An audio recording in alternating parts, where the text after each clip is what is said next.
33 পদে স্থাপত্য অধিদপ্তরের নিয়োগ বিজ্ঞপ্তি 2026 প্রকাশিত। পদের ক্যাটাগরি 9টি, মোট পদের সংখ্যা 33। আবেদনের শেষ তারিখ 6 আগস্ট 2026 বিকাল 5টা পর্যন্ত। আর মাত্র 23 দিন বাকি। সরকারি চাকরিতে যারা ক্যারিয়ার গড়তে চান তাদের জন্য স্থাপত্য অধিদপ্তর নিয়োগ বিজ্ঞপ্তি 2026 প্রকাশিত হয়েছে।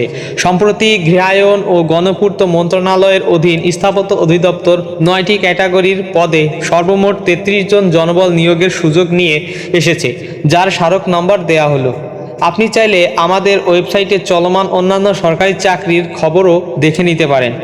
অফিসিয়ালি বিজ্ঞপ্তি অনুযায়ী আগ্রহী ও যোগ্য প্রার্থীরা আগামী 15 জুলাই 2026 সকাল 10টা থেকে 6 আগস্ট 2026 বিকাল 5টা পর্যন্ত অনলাইনে আবেদন করতে পারবেন।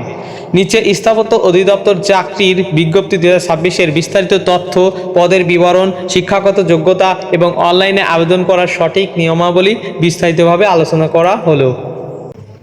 এক নজরে স্থাপত্য অধিদপ্তর নিয়োগ বিজ্ঞপ্তি 2026 জব সামারি। কেন এই চাকরিতে আবেদন করবেন? 9টি ক্যাটাগরির পদে মোট 33 জনকে নিয়োগ দেওয়া হবে। জেএসসি, এসএসসি, এইচএসসি, ডিপ্লোমা এবং স্নাতক ও স্নাতকোত্তর পাশে আবেদন করা যাবে। সকল জেলা আবেদন করতে পারবেন। প্রতিষ্ঠানের নাম স্থাপত্য অধিদপ্তর। Job location Dhaka. পদের ক্যাটাগরি 9টি, মোট শূন্য পদ 33 জন। চাকরির ধরন সরকারি চাকরি। বয়সীমা 18 থেকে 32 বছর পর্যন্ত। শিক্ষাগত যোগ্যতা জেএসসি, এসএসসি, এইচএসসি, ডিপ্লোমা এবং স্নাতক ও স্নাতকোত্তর পাস। জেলা সকল জেলা। বেতন বা গ্রেড 12 থেকে গ্রেড 20 পর্যন্ত। আবেদন ফি 56 টাকা থেকে 168 টাকা পর্যন্ত। বিস্তারিত সোর্স দ্য ডেইলি স্টার। বিজ্ঞপ্তির জারির তারিখ 12 জুলাই 2026। বিজ্ঞপ্তি প্রকাশিত হয়েছে 14 জুলাই 2026। আবেদন শুরুর তারিখ 15 জুলাই 2026 সকাল 10টা থেকে।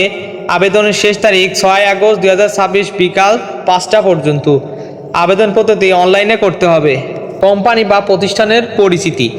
স্থাপত্য অধিদপ্তর হলো গণপ্রজাতন্ত্রী বাংলাদেশ সরকারের গৃহায়ন ও গণপূর্ত মন্ত্রণালয়ের আওতাধীন একটি গুরুত্বপূর্ণ সরকারি সংস্থা, যা দেশের সরকারি ভবনগুলোর স্থাপত্য নকশা ও পরিকল্পনা প্রণয়নের দায়িত্ব পালন করে। Officially website agriculture.gov.bd। হেড অফিসের ঠিকানা স্থাপত্য অধিদপ্তর, স্থাপত্য ভবন, সেগুন বাগিচা, ঢাকা 1000। নিচে ফোন নাম্বার এবং ফ্যাক্স নাম্বার দেওয়া হলো।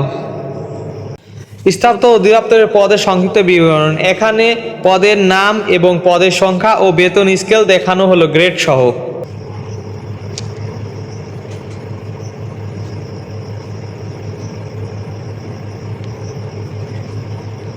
স্থাপত্য অধিদপ্তর পদ ভিত্তিক শিক্ষাগত যোগ্যতা ও অভিজ্ঞতা। 1 ড্রাফটসম্যান নকশাকার গ্রেড 2 পদ সংখ্যা 2টি। লাইব্রেরিয়ান পদ সংখ্যা 1টি।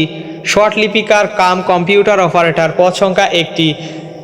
শর্ট মুদ্রাক্ষরিক কাম কম্পিউটার অপারেটর পদ সংখ্যা 3টি। ড্রাফটসম্যান নকশাকার গ্রেড 4 পদ সংখ্যা 11টি পদ। অফিস সহায়কারী কাম কম্পিউটার মুদ্রাক্ষরিক পদ সংখ্যা 5টি। সহকারী টেলিফোন অপারেটর পদ সংখ্যা 1টি। গাড়ি চালক 4টি। অফিস সহায়ক 5টি পদ। মোট এই 9টি ক্যাটাগরিতে 33 জন জনবল নিয়োগ দেওয়া হবে। আবেদনের বয়স সীমা। এই বিজ্ঞপ্তিতে আবেদনের জন্য প্রার্থীদের বয়স 1 জুলাই 2026 তারিখে সাধারণ ক্ষেত্রে 18 থেকে 32 বছর হতে হবে। তবে ড্রাফটসম্যান গ্রেড 4 পদের ক্ষেত্রে বিভাগীয় প্রার্থীদের বয়সসীমা 5 বছর পর্যন্ত শিথিলযোগ্য। বয়স প্রমাণের ক্ষেত্রে কোনো প্রকার এফিডেভিট গ্রহণযোগ্য হবে না। আপনার বর্তমান বয়স কত তা খুব সহজেই হিসাব করতে আমাদের এজ ক্যালকুলেটর টুলটি ব্যবহার করতে পারেন। কোন কোন জেলায় প্রার্থীরা আবেদন করতে পারবেন? এই নিয়োগ বিজ্ঞপ্তিতে সমগ্র বাংলাদেশের সকল জেলার যোগ্য প্রার্থীরা আবেদন করার সুযোগ পাবেন। জেলা কোটার কারণে কোনো যোগ্য প্রার্থীকে আবেদন থেকে বিরত থাকা হবে না। কিভাবে স্থাপত্য অধিদপ্তর নিয়োগ বিজ্ঞপ্তিতে আবেদন করবেন? এই নিয়োগ বিজ্ঞপ্তিতে আবেদন করার জন্য প্রার্থীদের অনলাইনে আবেদন ফর্ম পূরণ করতে হবে। নিচে ধাপে ধাপে আবেদন করার পদ্ধতি আলোচনা করা হলো। প্রথমে টেলিটকের ওয়েবসাইট agriculture.teletalk.com.bd এই লিঙ্কে ভিজিট করুন। 2 এরপর অ্যাপ্লিকেশন ফর্ম লেখায় ক্লিক করুন। 3 আপনি যে পদের জন্য আবেদন করতে চান তা নির্বাচন করুন। নেক্সট বাটনে ক্লিক করুন। 4 এবার প্রিমিয়াম মেম্বার এর জন্য ইয়েস আর না হলে নো সিলেক্ট করে নেক্সটে ক্লিক করুন। 5. স্থাপত্য অধিদপ্তর চাকরির আবেদন ফর্মটি সঠিক তথ্য দিয়ে পূরণ করে পরবর্তী ধাপে যান। 6. আপনার সাম্প্রতিক রঙিন ছবি 300x300 পিক্সেল সর্বোচ্চ 100 কেবি এবং স্বাক্ষর 300x80 পিক্সেল সর্বোচ্চ 60 কেবি আপলোড করুন। সবশেষে আপনার দেওয়া সকল তথ্য একবার ভালো করে চেক করে আবেদন ফর্মটি সাবমিট করুন। আবেদন ফি জমাদান পদ্ধতি। অনলাইনে সফলভাবে আবেদনপত্র সাবমিট করার পর আপনাকে যে অ্যাপ্লিকেশন কপি দেওয়া হবে তাতে একটি ইউজার আইডি থাকবে।